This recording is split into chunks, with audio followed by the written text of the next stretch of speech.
I am the program coordinator for new student orientation.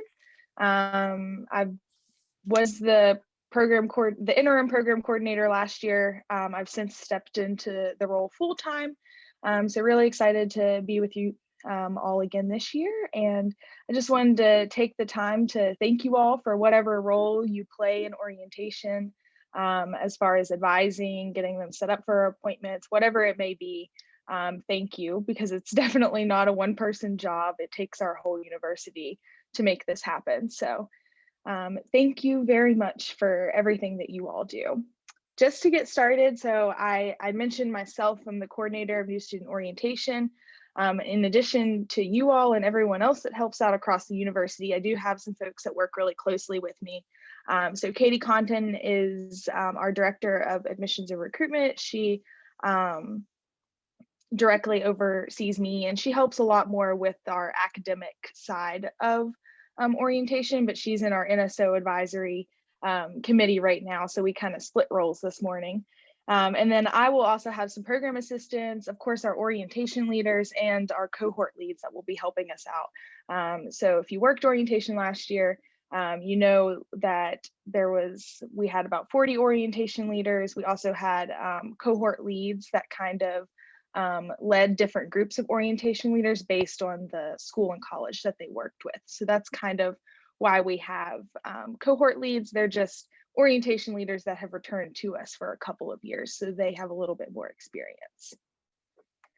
I did want to update the group with just a little bit of numbers. So we do have almost 2,000 students registered for virtual youth student orientation so far. So we're doing really good. We're right on track as far as last year. We're actually a little bit ahead of where we were last year. And we will be continuing to push out communications to have students register. After students deposit is when they're really encouraged to register for new student orientation. So we do wait for that deposit to come through. And then I did throw some onboarding program numbers out there, which I'll touch on what those programs are here in just a little bit. This is kind of an overview of what new student orientation, the whole process is going to be. I'm not going to go too in depth right now because I do pretty much have a slide for each of these steps, but you can kind of see how all of it flows together in one process. So whenever we have students reach out and ask, when is my orientation? What day is it? We can't really tell them a specific day because orientation is a process. And so that's kind of what we've been talking to students about, is just letting them know it's not a day this year or last year. It's a process, and it's self-paced, but we do encourage you to complete it as soon as possible. And then we do have some dates here that we are going to be pushing this year that we didn't push last year. So going into those steps a little bit more in depth, as far as what is in the virtual NSO platform, which is that first step of the process, pretty much like last year, we're going to have the same steps: the welcome, the academics, student life, cost payment aid, but we will have a return to campus section in there, since this year we will have a little bit more information on what students can expect in the fall than we did last year. We were kind of waiting for that information to still flow out from leadership. And then we'll also have our next steps in there still as well. Going back to the academic section, we do have the ability this year to include specific school or college information.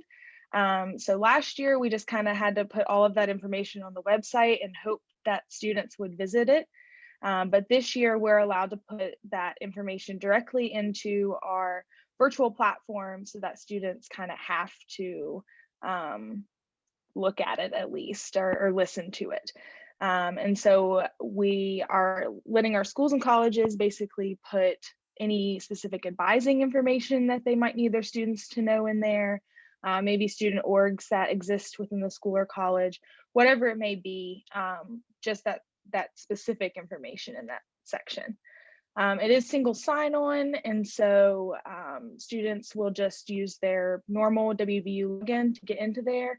Parents and guests can create an account, and all of you can create an account. So if you didn't create one last year, you can create one this year.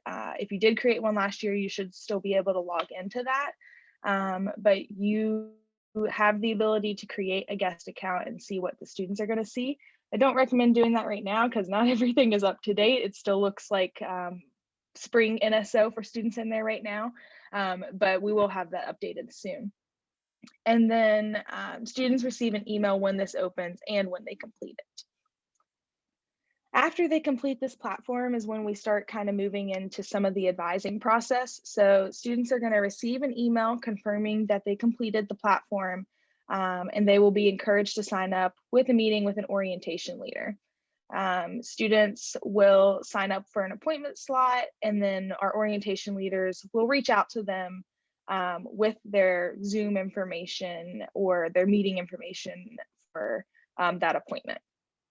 And then in that OL meeting, we'll be able to gather any information that the schools or colleges might need for their advising appointments, answer any questions that the students have, and then of course, assigning them a professional advising appointment.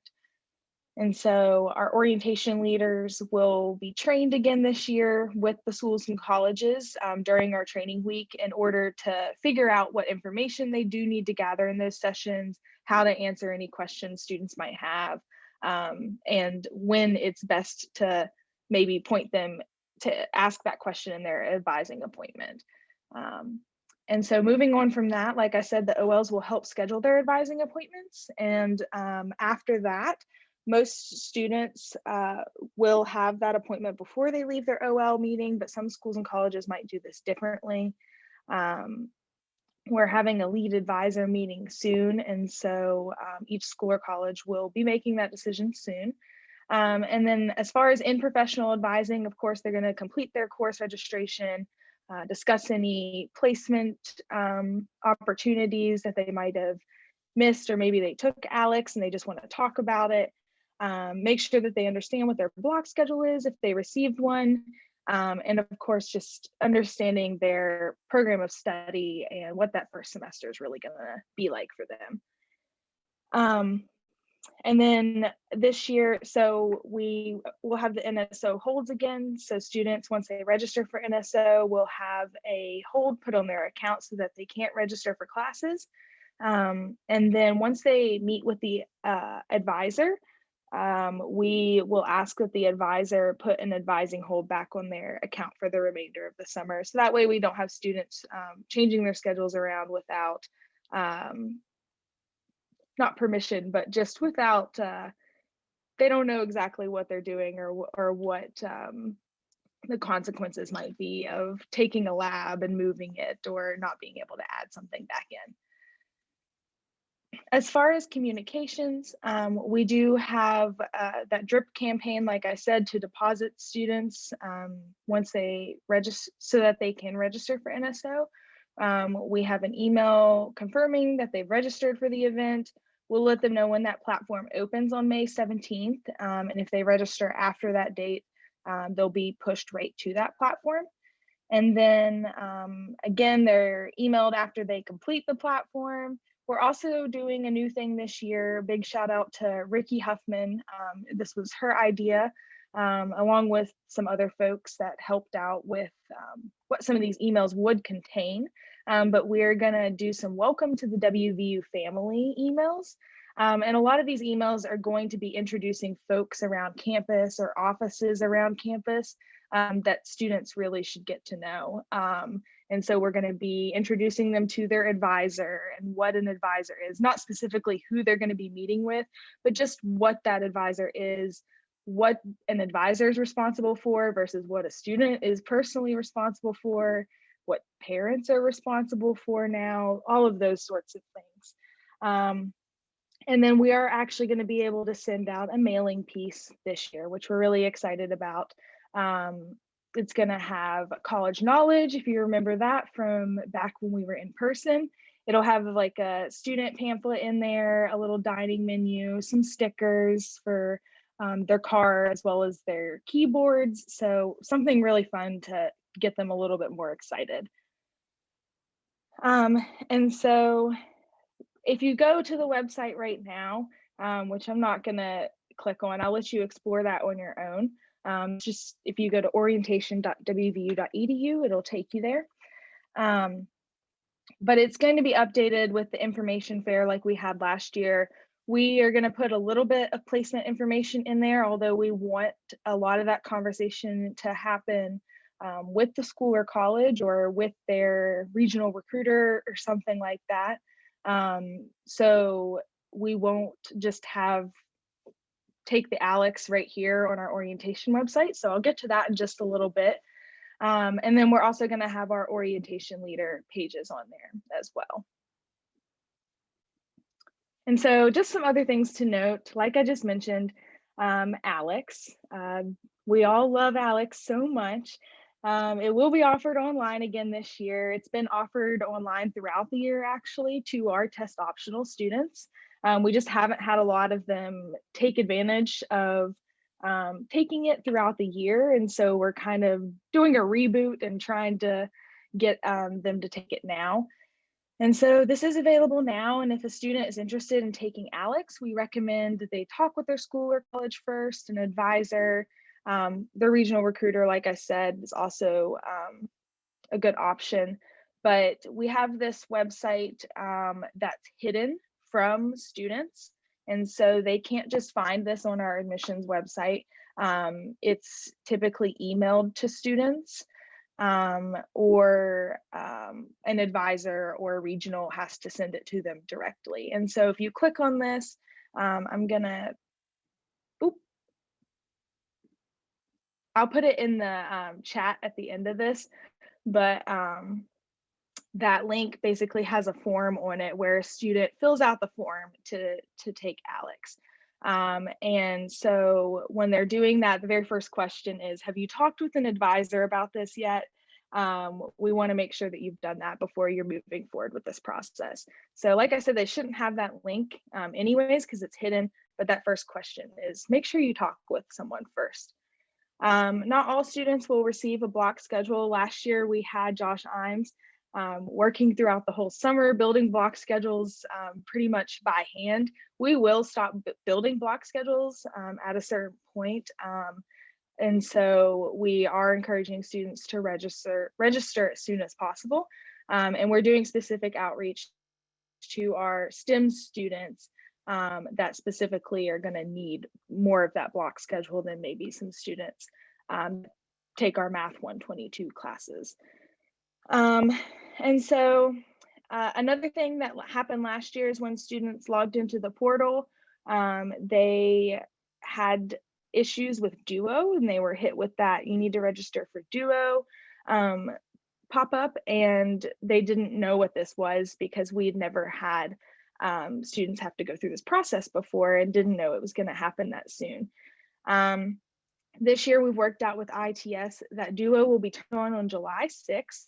And so we will be pushing this information in the portal as well as in emails.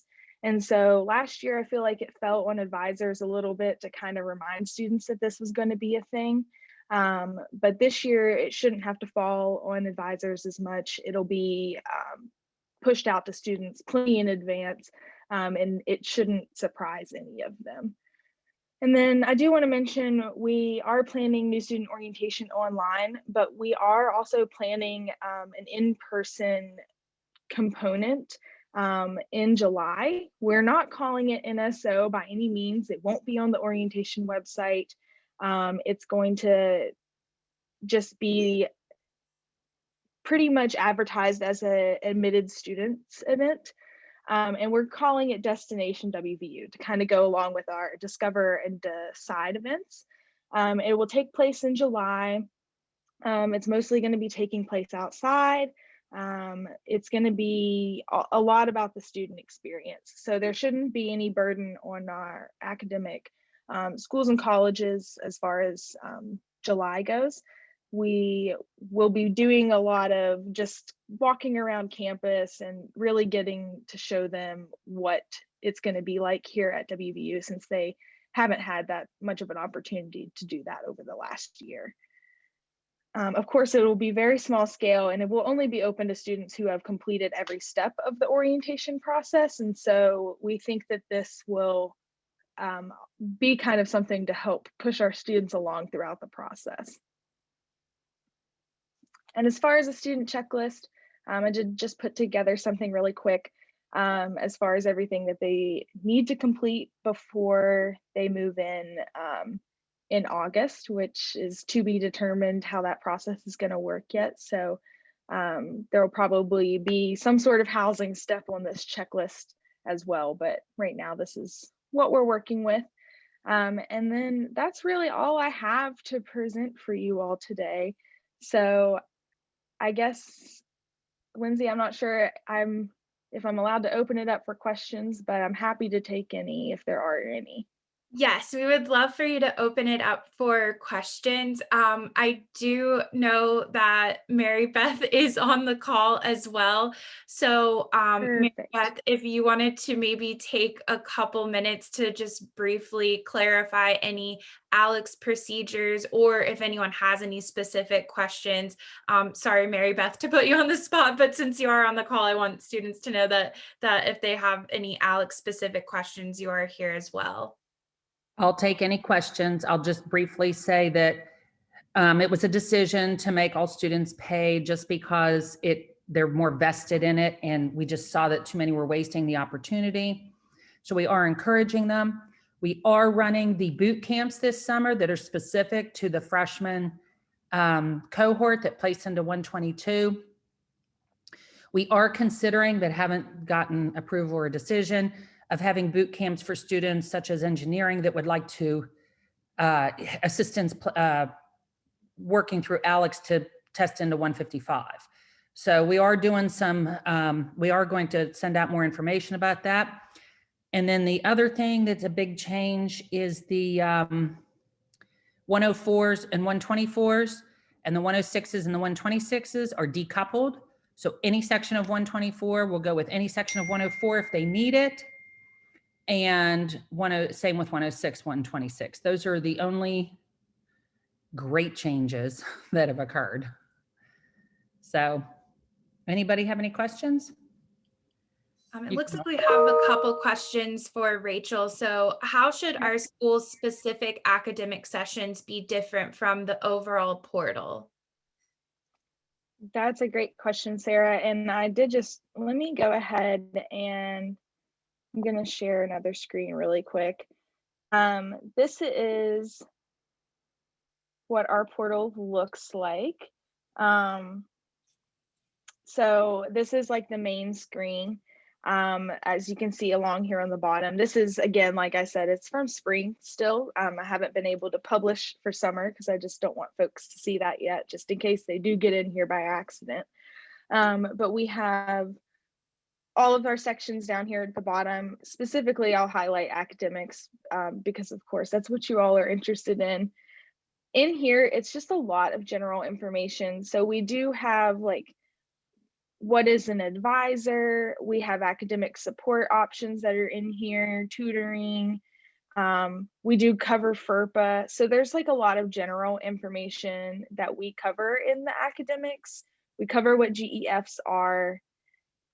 We even have a video now on degree works and schedule builder just because our orientation leaders had a lot of issues with screen sharing when it came to this and students not having access to certain things. And so we did a video, which is really great now. We even have our course delivery options on here for all of our synchronous and asynchronous things we have going on. So a lot of this is general information. What we're looking for in the school or college specific content is more like whatever you put on the website last year basically is going to be coming into the portal now. So we're looking for like a dean's welcome. What's going to happen is at this point it's going to pop up and students are going to select their school or college pretty much like this, except instead of having a next option they have to click the school or college. And so once they click it, it takes them to the next slide, which will be welcome to public health, for example. And it'll be a dean's welcome and all of the lovely things to make them feel like this is their home. And then the next slide might be, okay, here's the basics of your first semester in public health, or maybe going into a little bit more in depth of what GEFs might be best to take for public health specifically. Things like that, student orgs that are in public health. I know, for example, like engineering has they have their oh my gosh, I'm losing my, what is that in the engineering? They have like their first year, I'm so sorry, I'm losing it. But business has like their own career center there for their students. And so like just little things like that, that each of the school or colleges have that are specific to them, as well as anything that you just want to make sure that they see. Because like I said, they can't press that next button until the video completes, or until a minute and a half has passed, because that's how long you think it's going to take them to read the information on the page. So I hope that helps answer your question. I feel like I just kind of rambled for a little bit, but really just kind of diving into that more specific information that you would present in that academic session that you would typically do in in-person NSO, but just condensing it into a little PowerPoint kind of. Thank you. And we have one more question. How do we put an advising hold back on the student's account after we have met with them? I don't recall doing this last year. That is a great question, Carol. I'm not a hold expert, but I can definitely figure out that answer for you and get that back to you. I think that it's only something that an advisor can do since it's an advising hold, but the registrar removed them all at the end of last year for us. So once students actually moved in August, we had registrar lift all of those for us. Thank you for everyone chiming in on how to do it. I appreciate that. Carol, I'm not sure if you can see the chat, but there's lots of lots of tips in the chat on this. Oh, okay. Thank you so much. Yeah, I see them. Okay. Now I recall. Yes, I do remember now. Okay. Yeah, it seems like a lifetime ago, last NSO, but okay, I do remember that. Okay. Do we have any other questions for Rachel or Mary Beth with Alex? Okay, well, we are going to go ahead and transition. Thank you so much, Rachel, by the way, and thank you, Mary Beth. I know we put you on the spot there, so thank you as well. We'll go ahead and transition now to student athlete development. We have Brittany Odell presenting from WV football, just to kind of give us some information about their role in supporting the student athletes, but how we can work with those that student population during NSO and other times as well. You're muted. Can you guys hear me now? Okay, good. Oh my goodness, so many technical difficulties. Hey, in football, we always have to be ready for an audible. So let me try to share my screen with you guys here. Can everybody see this? Yes, good.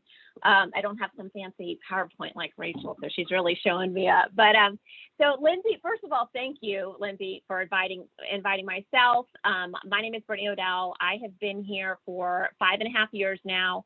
I oversee all of football academics. I am the Assistant Athletics Director in Student Athlete Development, and Stephanie White, I think I see her on here. She is my counterpart over in the Coliseum. And so really, we were just thankful for Lindsay to just invite us here, ask a couple questions that she wants us to go over. And it's just nice to collaborate with you all. We talk all the talk all the time on phones and emails. And so nice to just see your faces. But as we're going through this, if there are any questions at all that you guys have for us, just stop or we'll take questions at the end. So first thing she wanted us to kind of cover an overview of our athletic academic advisor role, and just tips for working with student athletes. So some of the things that we do on a day-to-day basis, which again, many of you already know, but for those who we have not had the pleasure to meet, this is sort of what our day looks like. We are constantly meeting with prospective student athletes through the entire recruiting process. So honestly, when they're juniors, we've known them for quite a while before they ever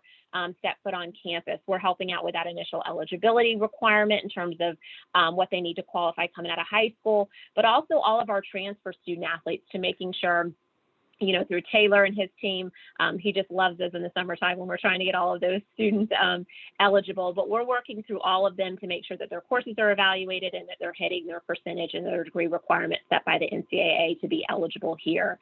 We monitor and track their academic progress for each student athlete. We do this through a variety of different factors. Progress reports go out twice a semester to all of our faculty members on staff. We're meeting with students regularly for them to pull up their eCampus and show us those grades. We communicate with faculty members constantly. Staff meeting with coaches, sometimes more so than we'd like, but we appreciate their support. And that is really just for us to update them on grades, how the students are doing in their classes, assignment completion. And then in addition to meeting and staff each day, we have regular communication via email throughout the morning and evening, giving daily updates, recapping the day, who is in study hall, who is in academic meetings, do we have any issues, class attendance, all of those things are constantly communicated to coaches. We have a very intensive, intrusive, invasive process with our student athletes to make sure we have our thumb on everything that they're doing grade-wise and in the classroom. In addition to that, advising, we coordinate all tutoring for our student athletes, study hall appointments, academic meeting schedules. Stephanie and I both have a learning specialist on each of our teams. We collaborate with them, who coordinate all initial screening and full battery testing for our incoming scholarship student athletes. That's really just for us to determine if there are any, fundamental skill level deficiencies in any areas. If there's ADHD, we look at the mental health piece right now, and then we help them through that intake appointment, collaborate with OAS or Caruth or whatever have you, and we set up accommodations and any services that that particular student needs to be successful. We are obviously assisting students with their academic goals, time management, organization, and things like that. So that kind of recaps our role on a day-to-day basis. Tips for working with student athletes. You guys, have done a great job. We collaborate with you guys on a regular basis, and you're amazing. I'd say the big thing for me when I thought of this question is just patience. Some of these student athletes, when they come in to NSO or to meet with you, they have, parents who have their degrees, who've been through college. We all know that, right? They think they know everything with their advising and their schedules. But sometimes with our student athletes, they're first generation students, and they don't have any idea about this entire process. They don't know a major. They don't have any idea in terms of classes and what works for them and what doesn't. And they've never really had somebody pushing them in that regard. So I would just say patience, working with them and reaching out to Stephanie, myself, or any of the other advisors as often as you need to get that help is probably my biggest tip. In terms of support services available, they have one-on-one meetings with our academic advisors all the time. We have over 80 content tutors that our student athletes can have free of charge. We're pretty packed. I know over in football, we had 104 tutoring sessions last week, and I bet Stephanie'd say that the Coliseum has just as much, if not more, on her end. Study hall, they have access to our computer labs at any given point in the day. Sometimes too much study hall, they complain a little bit about that, but hey, it's part of their success and for us to be able to monitor and track everything they're doing. And then another service that's not necessarily 100% under Stephanie and I's umbrella, but we collaborate with our life skills and student athlete enhancement department. That's Tangela Cheatham and Paige Diggs. And really our focus has shifted a lot now on making sure that our student athletes have, the life skills necessary to be successful when they leave here, that they have internships. It's not just a piece of paper, but that we've provided them tangible experiences to make them marketable when they go out and get a job. So that's really, in a nutshell, the services available. Our role with student athletes in the campus, advisor collaboration, our job is to make sure that all of the courses that they're taking are degree applicable, degree pursuant, counting towards graduation.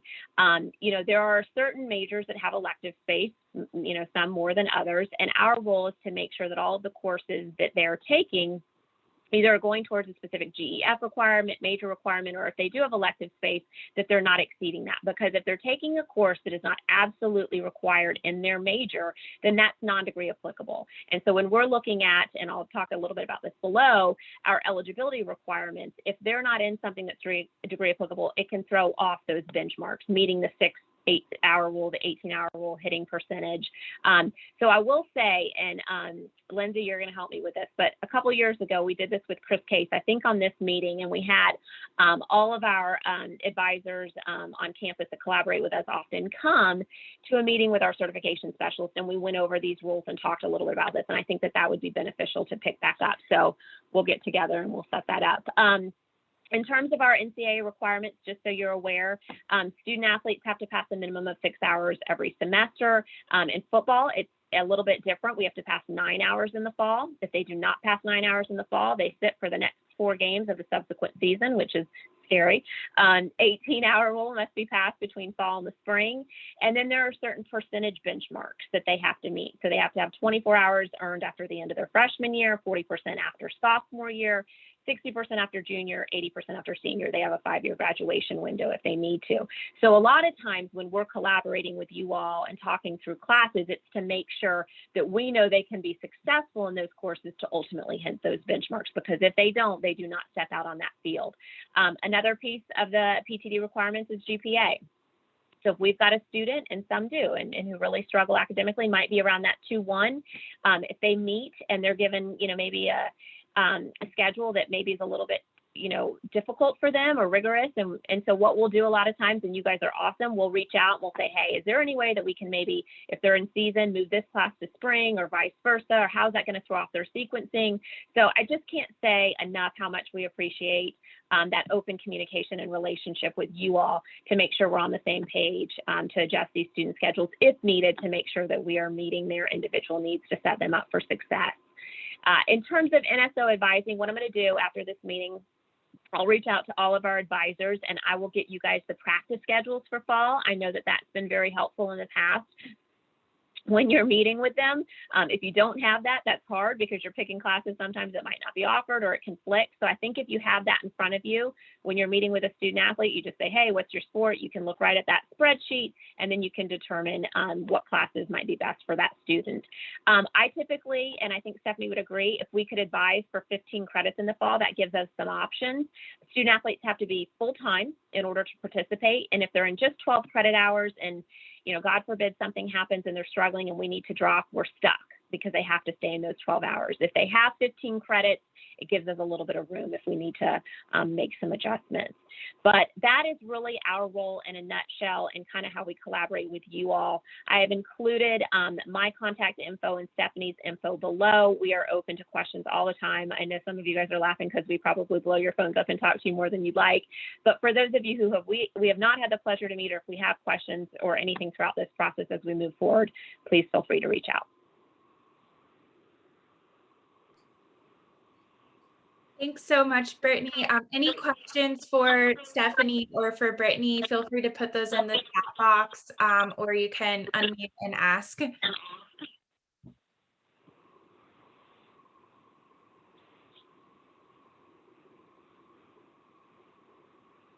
You guys are a quiet group today. Everyone's tired of registration. All right, well, thank you guys so much. We really appreciate it. And, we'll be sure to share the practice schedules with Rachel, as well as the AAC. Great.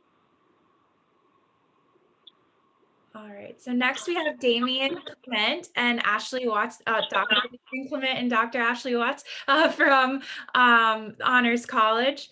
And yes, they're going to present to us some helpful tips in working with honor students, their role in supporting honors, the Honors College students, our role in supporting Honors College students, and so on. So.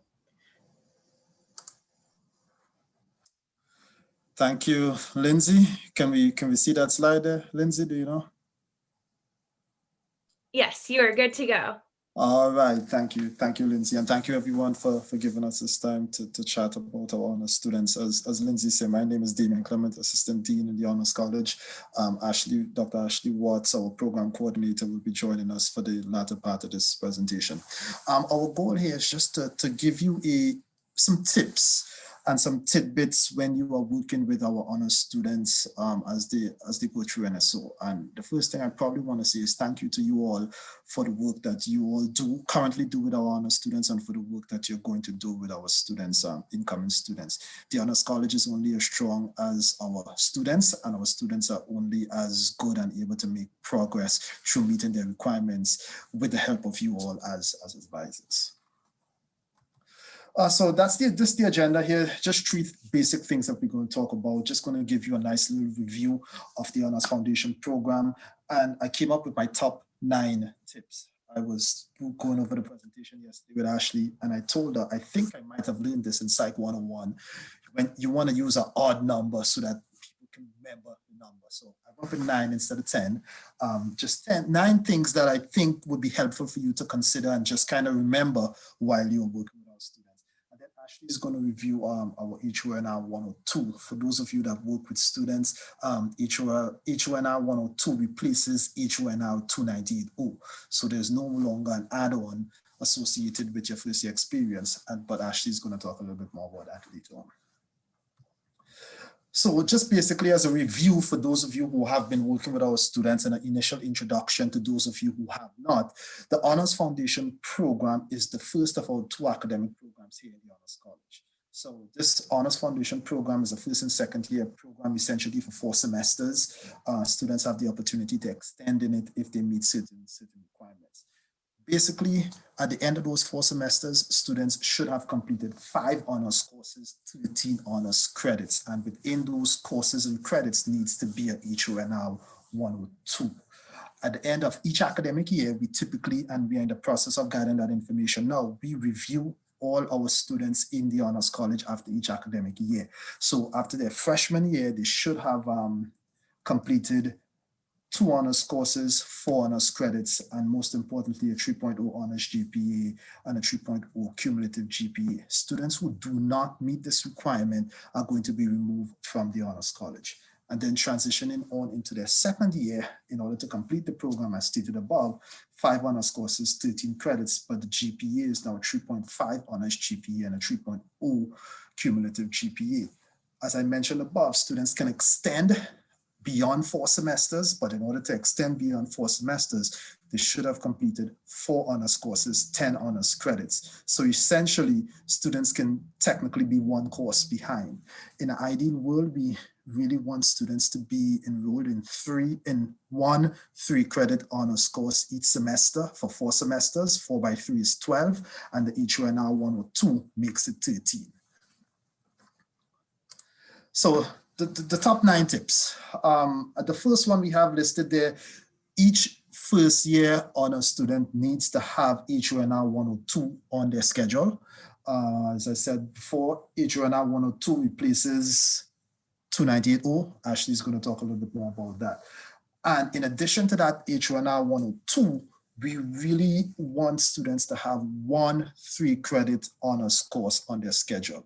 Now, there are a couple of exceptions to that, and I'm going to talk about that later. But in an ideal world, any honors student, we want them to have HONR 102 and a 3-credit honors course on their schedule. Within the Honors College, we have some specific honors courses, and these are Honors Foundation courses, and they are the HONR 2A, 204A, 204B, 206A, 207A. These are faculty fellow courses. These courses can be used to meet GEF requirements. So there's a GEF 2, 4, 6, and 7. These courses switch out every year. So, they're going to be the same, fall and spring, they're going to be the same. And then for next academic year, they're going to be different. We have some special circumstances. One of them is English 103. English 103 is not listed on the course schedule as an honors course. So if you go looking for English 103, it's not going to be designated as an honors course on the schedule. However, English 103 is one of those special courses. If a student takes English 103, that's automatically going to populate into their honors block. So if you have an incoming freshman who is eligible to take English 103, they don't need to take another 3-credit honors course because that course can be used to meet their requirements. Honors add-ons. So the fourth point there, honors add-ons do not count towards the 5-course requirement. So the example I have here, and there are lots of examples across campus, Bio 101 is I believe it's a 3-credit class. You take Bio 298A, which would be the honors add-on. Biology 298A will make Bio 101 an honors course, and that's going to populate into their honors block. However, that only counts as one course. If a student looks on their schedule, they're going to see they're taking Bio 101, say Monday, Wednesday, Friday, 9 to 9:50. They're also going to see Bio 198, Bio 298A on Wednesday from 4 to 5. And conceivably, that looks like 2 courses. An argument could be made that it is. However, in our honors world, that's only going to count as one course. And then the next one, lab courses as well do not count towards honors requirements. So with that biology course listed above, Bio 101, there's probably a lab that goes with it. I don't exactly remember the number. But once again, that does not count as a separate course. And that doesn't count at all. So any student that's taken, they take the Bio 101, which is probably 3 credits, and I don't know, some labs are 1 credit, and then the Bio 298A is another credit, but they only get the credits associated with the lecture and the add-on, not the lab. And some of this information we have listed in our degree work. So for those of you who are familiar with the honors block, we have a bunch of text listed above the honors block that kind of explains or states this so the students can see it. Some colleges, and I know Chambers College of Business and Economics and Statler, they have some introductory courses. So it's BCall 199 and Engineering 101, which are honors courses. And these are 3-credit introduction/orientation courses within these particular college. Students in those colleges don't need to take an additional honors course. This one class, this 3 credits, encapsulates and it meets our requirements within the honors college. Sometimes we also have honors students who come in with a lot of AP credit. Those students, we encourage you to work with them very closely, and some of the options they may want to consider as our honors electives. We have a whole bunch of honors electives. Some meet GEF, some don't. And the big thing we always like to tell advisors, at the end, well, as we go through the summer, there's someone in our office that reviews all our honors students' schedules. So that individual is going to look at every honors student schedule, and what they're going to look for, they're going to look to make sure they're enrolled in an HONR 102 and that they have another honors course, preferably a 3-credit honors course on their schedule. And he reviews all this information, then this information comes to me and I review it, and then I'm going to reach out to the advisor to say, hey, we have this student here, we noticed they don't have an HONR 102 on their schedule. Could you work with them to get an HONR 102 on their schedule? Or conversely, they don't have a HONR 102 or they don't have an honors course on their schedule. Can you work with them to do that? So even if something happens and it falls through the cracks or whatever, we put a couple of different eyes on it to make sure the students are starting the semester with HONR 102 and a 3-credit honors course on there. And last of all, throughout NSO, I will be available in order to field any questions, any concerns that you may have in terms of your honors students and their schedules and anything to that nature. So that is my portion of it. Ashley, I can continue to move the slides along as you talk. Would that work? Yeah, that's perfect. Thank you. All right. So I will now give the floor over to Ashley Watts. All right, great. Hi, everybody. So my name is Ashley Watts. I'm the program coordinator in the Honors College. And for the purposes of today, I'm just going to quickly share some information about Honors 102, just in case, as you're advising students, they may ask what this course is all about, because I believe that it's going to be put on their schedule. It's going to be block scheduled. So the student should already have that on their schedule as they come in to meet with you. So as Damien mentioned previously, Honors 102 is our permanent course number now. Previously, we ran under Honors 2980, but it's pretty much the same class. So it's Introduction to Honors, Honors Orientation, however students may refer to this class. But what is it? So it's a 1 credit hour, 16-week course that is peer led. So we have around 130 what we call mentors. In the system, of course, they're put in as teaching assistants, but we refer to our TAs as mentors. And this course introduces students to the Honors College. So some things to note is previously, also as Damien mentioned, this was an add-on to a student's first year seminar, and it is now considered a standalone course. So it's a 1 credit hour, 16-week class. It was pass-fail, and now it will be a letter grade, A through F. So those are some things to note that is a little bit different from previous years. Our learning objectives are specific to the Honors College. So we want students to be able to demonstrate an understanding of opportunities and responsibilities in the Honors College.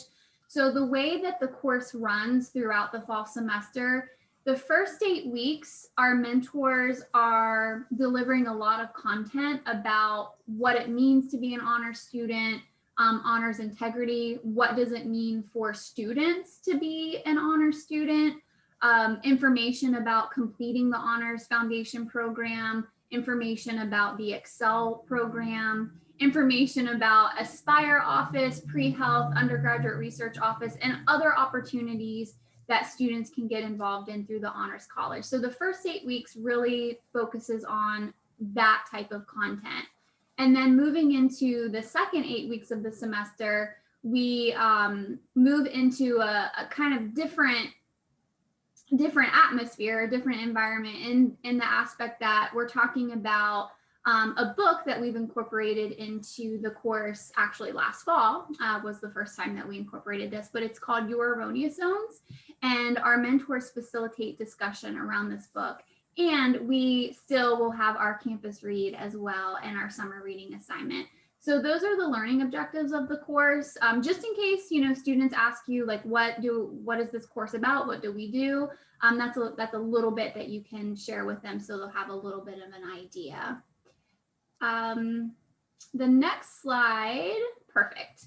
So we require 2 books. The first is the campus read, which is yet to be announced, but students have their first assignment in the Honors College over the summer, and it's the summer reading assignment.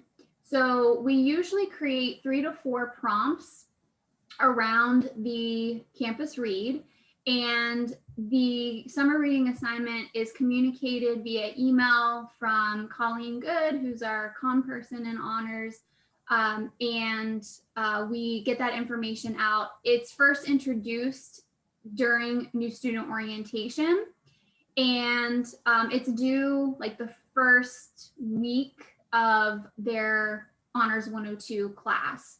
So students can work on that assignment throughout the summer months. And then the second book that we require again is Your Erroneous Zones, and students don't read that over the summer. That's not necessary, but they can begin reading that book when the fall semester begins. And then those discussions begin in the second half of the semester. So both of those are required. And then lastly, I just wanted to highlight again that the course is led by peer mentors. And the other piece to this slide is the honors retreat. The honors retreat will be held before classes begin. Last year it was a virtual event. That may be the same this year as well. We're still working out the details for that. But another piece that students may ask you about, since information about the retreat will be included in their honors information, is what is the honors retreat? It is a requirement. It's part of their orientation class, and it is led by our peer mentors as well. So we do some welcome things with our students, and then the honors retreat as the opportunity for students to meet with their mentors before classes begin and begin building those connections and relationships. So it is actually part of their grade for Honors 102. So that's some information that, just in case students ask, you can share with them that the honors retreat takes place before classes begin, and it's an opportunity to meet with mentors, meet with their assigned mentors before their classes start. And information about the retreat will be going out throughout the summer months as well. So students will get more information about that as August approaches.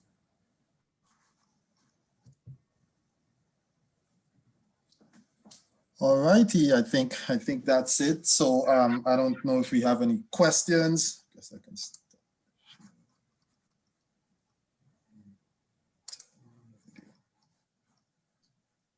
Let's see.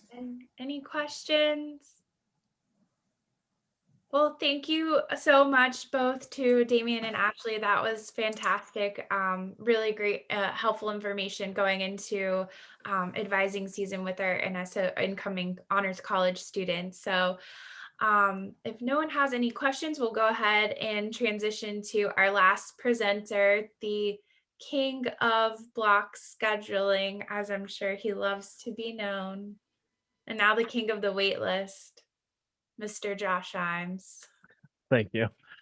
Good morning, everyone. I will go ahead and share this. I wanted to point out to everyone that we have a new section of our website. Today, I'll be going over waitlisting, which is a new feature we rolled out for both summer and fall registration. So under the registration area of our website is waitlisting. So what you can find here and what you can direct students to find here is how to sign up for a wait list and also how to remove themselves from a wait list if they no longer want to waitlist a course. Just a general kind of overview as to what waitlisting is. It allows students to add themselves to a list to be notified if a seat opens up in a course. So this would be if a course is full and there are no available seats in that section, the students can add themselves to the wait list and they will receive an email confirmation that they have added themselves to the wait list. And then if a seat opens up in that specific section, they will receive an email notifying them that they have 24 hours to register for that section. That seat is reserved only for the student at the top of the wait list, so no other students can get into that course if a wait list exists.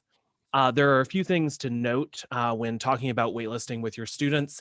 The first is that you cannot be registered for a section and waitlisted for another section of the same course. So if there is a course that fits in a student's schedule, it is always better for them to wait or to register for that course than perhaps waitlisting a course that maybe is at a more preferable time or with a different instructor or something like that, because the student cannot be registered and waitlisted for the same course.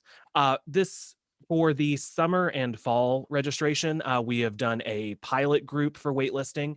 So not every course is available for waitlisting. They are only for the Morgantown campus and only the courses listed here on our website. We wanted to start with a smaller group to begin with, the STEM courses and English courses.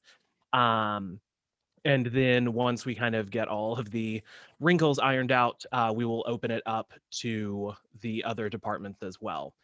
Moving forward, there will obviously be more information about how to do this, but for those of you that are familiar with our new CLSS scheduling software, you'll be able to work with your SLI coordinators to enable wait lists for any course when we get to that point.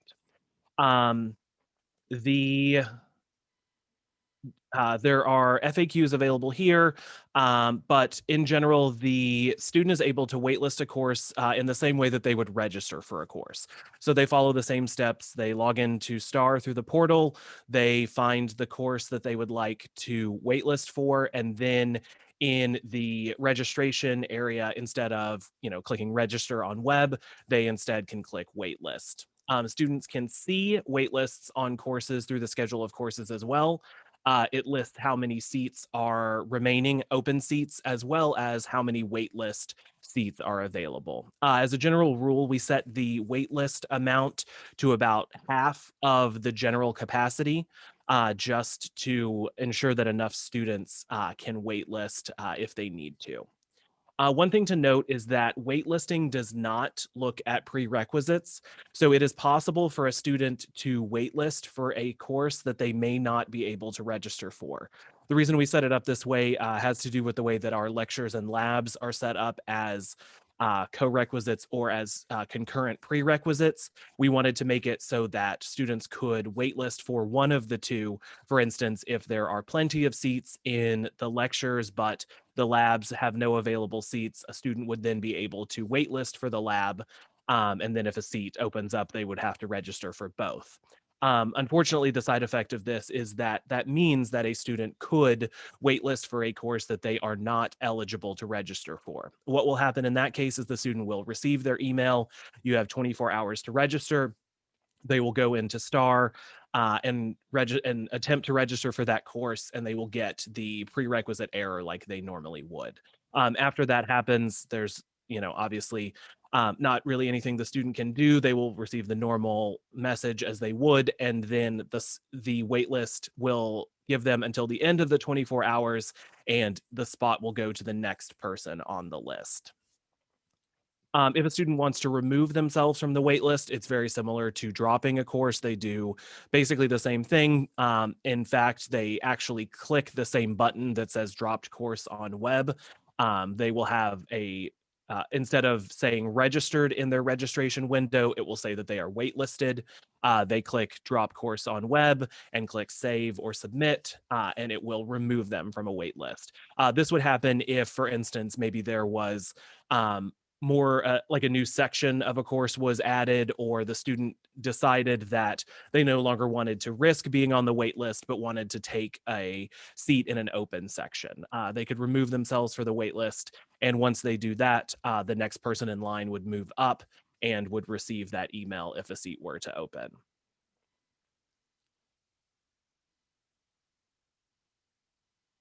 I think that's pretty much it in terms of the waitlist. So the FAQs on our website have kind of this information I just went over, as well as the eligible courses. Are there any questions on waitlisting?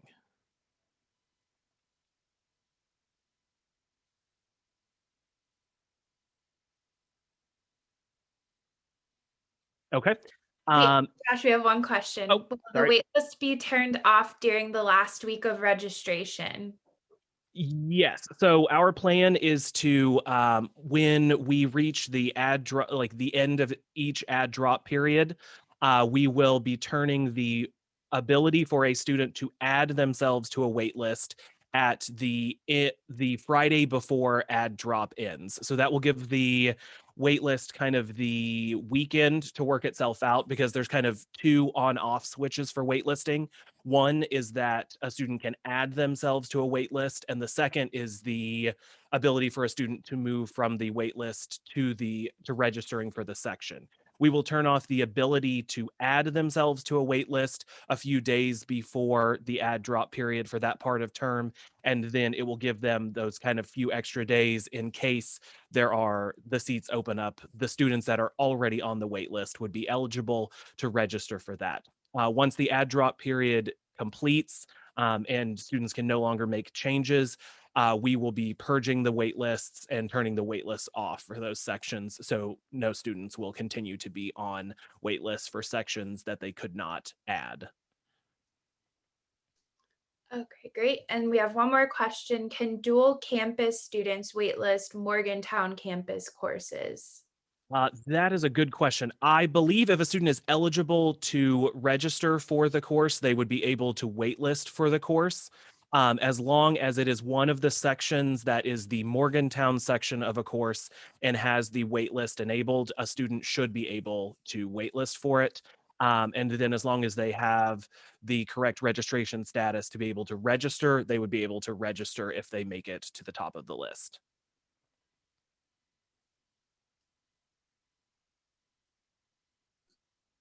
All right, any other questions for Josh?